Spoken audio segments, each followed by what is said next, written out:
Rohingya issue, এটা আমাদের জন্য একটা বড় সমস্যা। এই সমস্যাটা আমরা সমাধান করতে চাই। আমরা সবাই জানি যে আমাদের মতো একটা দেশে এখানে হিউজ পপুলেশন, এখানে দ্রুত আমাদেরকে এগিয়ে যেতে হবে অর্থনৈতিক উন্নয়নের দিকে। আমাদের রাজনৈতিক যে সমস্যাগুলো এখানে তৈরি হয়েছিল অতীতে, সে সমস্যা এখনো যে চলে গেছে তা বলবো না, কিন্তু আগের চেয়ে অনেকটা ইতিবাচক হয়েছে।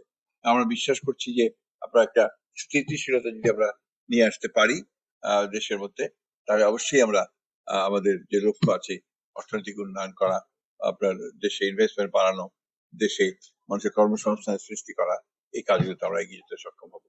আমি ধন্যবাদ দিতে চাই এসটিআর কে যে তারা আজকে এই সংলাপটার আয়োজন করে দেশে আমাদের দেশের ইনভেস্টমেন্ট, আমাদের সিকিউরিটি একটা আমাদের কোশ্চেন আছে যে আমাদের বে অফ বেঙ্গল যে আছে সেটাকে নিরাপদ রাখা, আমাদের বন্ধুদের সঙ্গে আমাদের সম্পর্ককে স্থিতিশীল রাখা, আমাদের প্রতিবেশীদের সঙ্গে সম্পর্ককে স্থিতিশীল রাখা, এই বিষয়গুলো অবশ্যই আমাদেরকে সমাধান করতে হবে।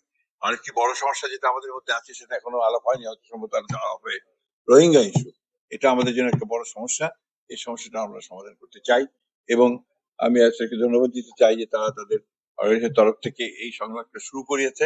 আমি আশা করব যে এই সংলাপের জের ধরে সামনে আরো আলোচনা হবে, আরো ডিসকাশন হবে এবং সঠিকভাবে আমরা এগিয়ে যেতে সক্ষম হব।